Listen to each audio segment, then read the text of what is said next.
The original plan was we're going to do a fork of Bitcoin on Ethereum, and we're going to fix some things. We're going to fix the unit bias so that instead of paying 0.0000 something for something, you can use better units. You can pay like 10 of something for something. Yep. We're going to make it so that holders get paid to hold instead of miners get paid to mine, because miners are not your friend. You send your money to China, and they take your money and try and start a competing currency that competes with yours, that steals the brand name and steals the miners too. At one point, Bitcoin Cash had 50% of the hash rate of Bitcoin. At one point, Bitcoin Cash was worth 50% of Bitcoin. They tried to kill Bitcoin, and they did that with your money that you gave them from buying mining hardware from Bitmain. Okay? So how about we have less of that, right? How about we have less megacorps and less trustedness and more trustlessness, right? So you can claim for free Bitcoin HEX by signing a statement from your wallet. Electrum supports it. Bitcoin Core supports it for almost everything. They don't support it for the BC1 address for some reason, but not that many people use it. And Coinobia Mobile supports it. They don't support it on desktop. So Electrum's my favorite of all those. You go to the website, hex.win, you paste your Bitcoin address, you copy paste the statement to your wallet, you click sign, you copy paste the signature back, you click submit, you're done. You never send your private keys. You never install weird software. Totally safe. As long as you had the 3 cents or 2 cents to send your transaction, or someone else retransmitted it for you, because it's safe to retransmit, because your Ethereum address, which is your Bitcoin hex address, your hex address is in there, and your Bitcoin address is in there. So anyone else can rebroadcast that, and you're going to be getting your coins. There's no way for anybody else to take your coins. So you need 2 or 3 cents, like United States pennies worth of Ethereum to do that, or someone else out of the niceness of their heart could rebroadcast it for you. Now, if you wanted to buy in and pay for them, you can transform Ethereum into HEX. You can do that, right? You don't have to. You can claim the free ones. When you claim the free ones, been the case? No, that was added. That was the thing I was telling you about. Okay, yeah. So auto staking was added. So if you go in Australia, if you drive on the highway, you might see some billboards that say free tickets for Wet and Wild or free tickets for something. And if you call them, they'll say, listen, yes, we're going to give you those free tickets, but you got to come see our sales presentation. And they're going to try and sell you some timeshare or some multi-level thing. Now, why does that work? Because enough people go there and see the presentation and buy it that they have enough money left over that they can hand out free tickets to everyone that came. So in effect, what happens is that the people that went there and bought the thing paid for the free tickets for everybody else. HEX is kind of the same thing. Yes, you can claim it. You can get it for free.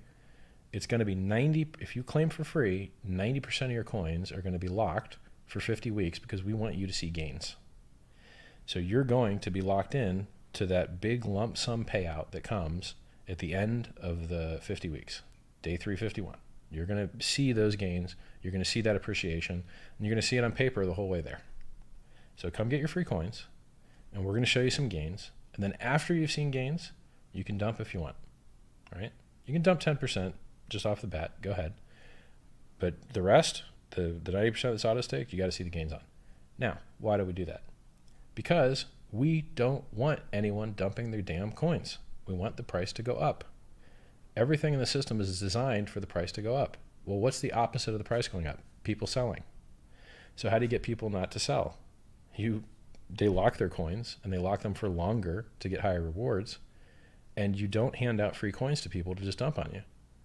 So if I make it so that if I gave a person that was likely to buy more coins, they were going to lock their coins longer than 50 weeks anyway because they want the bigger bonuses because they believe in the project.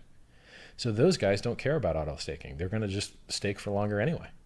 The people that were going to dump on day one, they hate auto staking because they wanted to dump it all, not just 10%. And so now they're less likely to claim in the first place. Awesome. Fuck those guys. We don't want those guys. We don't want guys that dump. We want guys that buy, right?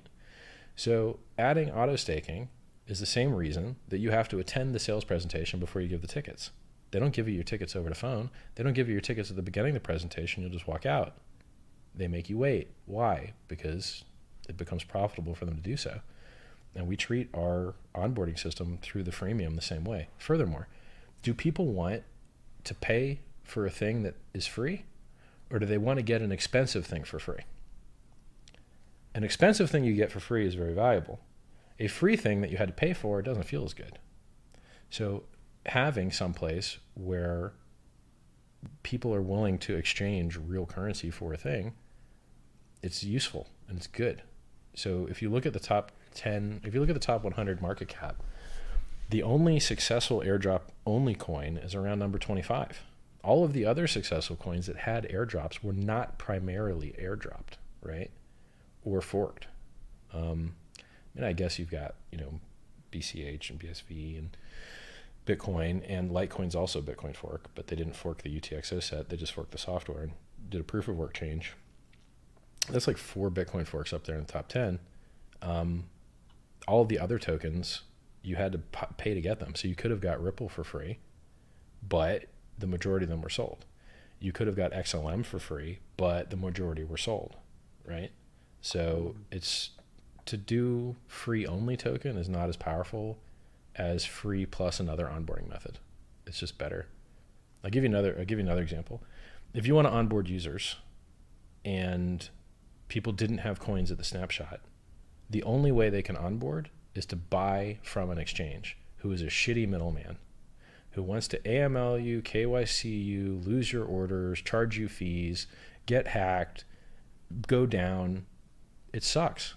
So if we live in a trustless system, why would we expose users to an order book and all that other bullshit when they can just interact directly with the contract?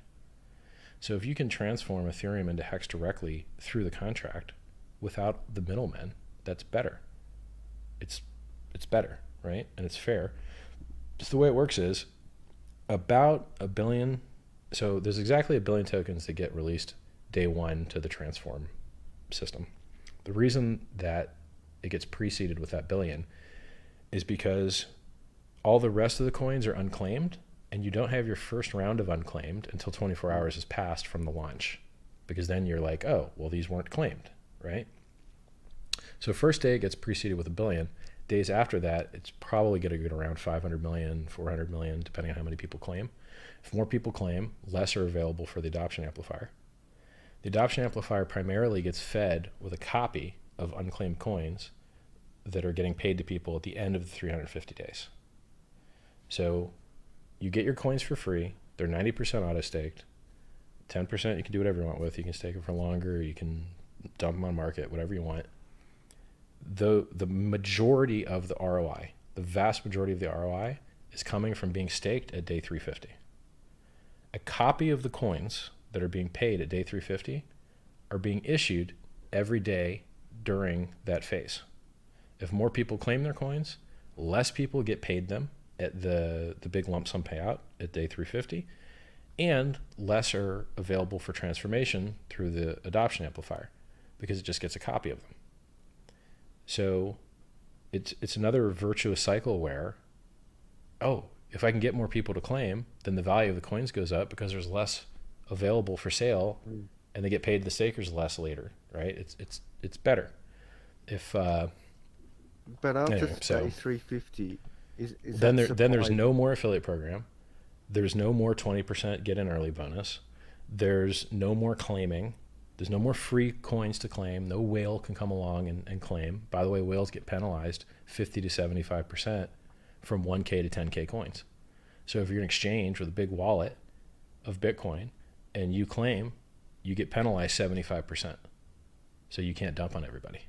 Yeah, But you at day 350, the supply is set. Is it fair to right. say The that's supply is set to increase at 3.69% yes. per year, only paid to stakers. Not paid to electric companies, not paid to mining companies, paid to stakers. And a staker can't sell until he ends a stake. And when does a stake end? Very likely in the future, right? So that it took Bitcoin over 10 years to get down to 3.69% inflation. We're starting there after our launch phase. So we're doing at year one what it took Bitcoin 10 years to do, and we don't have the externalities to pay. We don't have to pay mining rewards, block rewards constantly for people to sell on the market to pay their electric bills and buy more mining hardware from bad actors, right? How did you choose that number 3.69 for inflation? It was the closest one to the inflation rate that Bitcoin had when it hit 20K. So I knew it was a good usable inflation rate, and it was lower. I think Bitcoin was 4.17 at the time. Maybe, Bitcoin was about 4.17 when it hit 20K. And I love the power of threes. And, you can see it at the beginning of the book. So 369 even rhymes, kind of. I don't know. It feels good to me. So the shirts are 36.9. Inflation's rate 3.69. There's not any more specific magical reason for that. I like it. Yeah, you speak about the magic of three in your book. Yeah, it works, and it's a lower inflation rate that Bitcoin had when it hit 20K.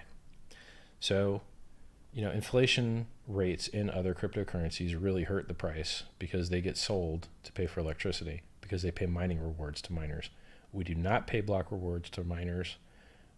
Therefore, we have lower inflation rates, and our inflation only gets paid to people who aren't going to sell it anyway because they can't, because it's locked. So it's all delayed, and and who knows? You can stake up to 50 years. Some guy's going to have a big stake at the end of 50 years. Good for him. He'll make a lot of money, right? But he's not going to be dumping on people in the meantime.